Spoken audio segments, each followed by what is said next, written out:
συμπολίτες μας της μειονότητας που θεωρούν ότι είναι τουρκικής εθνότητας ζήτησαν να έχουν το δικαίωμα να ονομάζονται έτσι. Το ίδιο και οι συμπολίτες μας Μακεδόνες. Θεωρούν ότι είναι τουρκικής εθνότητας ζήτησαν να έχουν το δικαίωμα να ονομάζονται έτσι. Το ίδιο και οι συμπολίτες μας Μακεδόνες.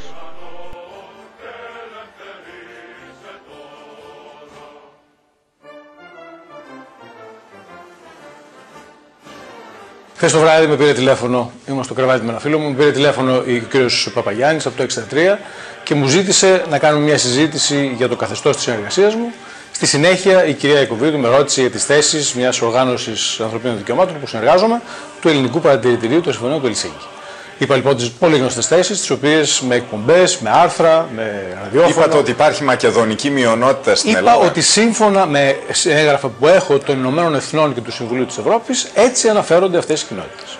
Είναι κάτι το οποίο το έχω κάνει πάρα πολλά χρόνια. Και είναι είστε κάτι που υπέρ της αναγνώρισης των Σκοπίων. Είναι κάτι που έχω δηλώσει σε συνέδριο του Πασόκ. Είναι κάτι που υπάρχουν σε όλες τις ιστοσελίδες και στο βιβλίο που έγραψα, το οποίο συνιστά και ο πρόεδρος του Πασόκ να διαβάζουν και δεν καταλαβαίνω τι άλλαξε από χθες το βράδυ. Λέτε ότι είναι υποκριτική επομένως η απομάκρυνσή σας.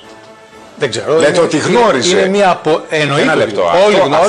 Όλοι γνώριζαν. Λέτε ότι γνώριζαν και τη θέση σας να αναγνωριστεί ως Μακεδονία το γειτονικό κράτος και ότι πιστεύετε ότι υπάρχει μακεδονική μειονότητα στην Ελλάδα.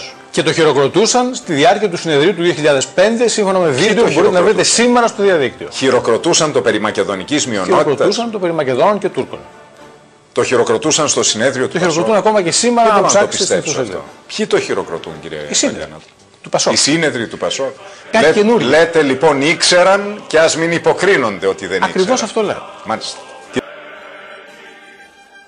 Αίσθηση πάντως προκάλεσε στάση του βουλευτή του Πασόκ Γιώργου Βουλιάνη, ο οποίος αν και ξεκαθάρισε πως δεν υπάρχει μακεδονική μειονότητα, έκανε λόγο για γλωσσική μειονότητα, η οποία όπως είπε θα πρέπει να διδάσκεται και στα πανεπιστήμια. Αυτή τη θέση πάντως αρνήθηκε να τη σχολιάσει το Πασόκ.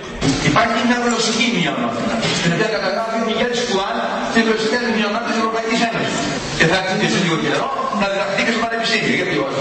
Σχολείο Μαργανικών Σπουδών.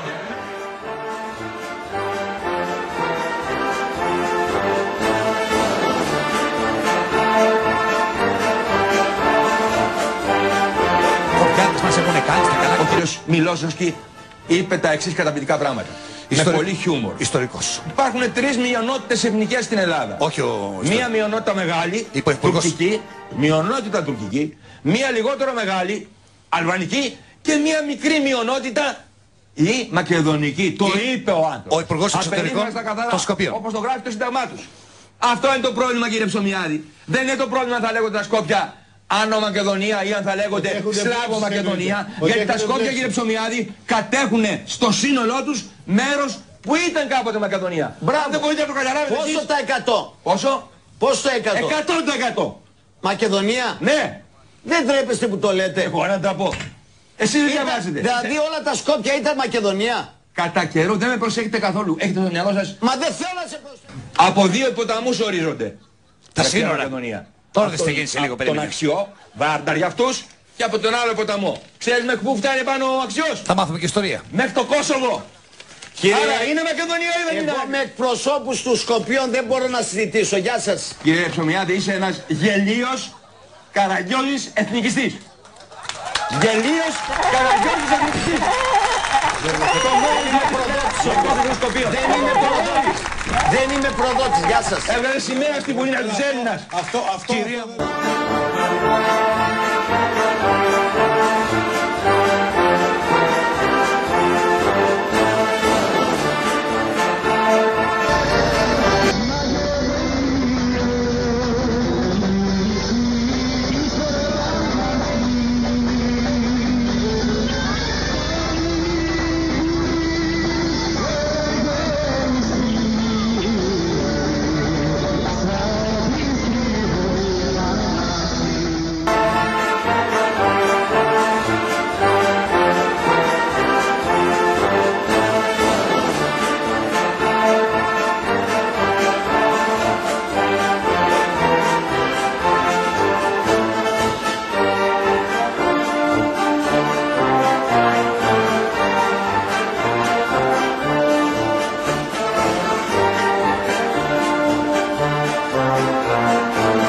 Εμείς έχουμε πει ότι μπορούμε να μιλήσουμε μόνο με δυνάμεις που έχουν σχέση προγραμματικά με εμάς. Δηλαδή, ας πούμε τι. Ποιες δυνάμεις? Συνασπισμός.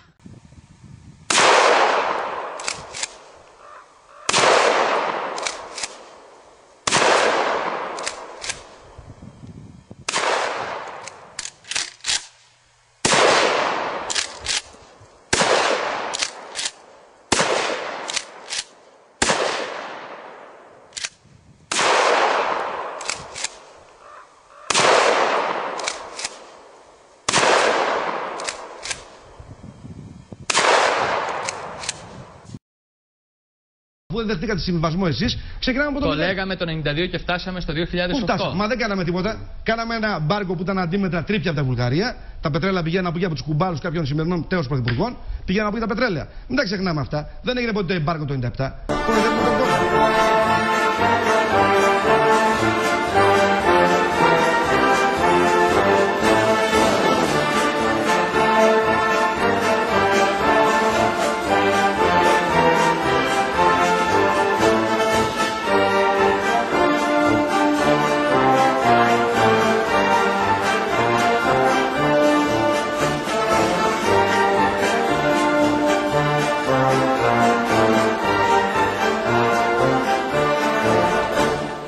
Να ευχαριστήσω την κυβέρνηση των Ηνωμένων Πολιτειών για την πρωτοβουλία και την βοήθειά του.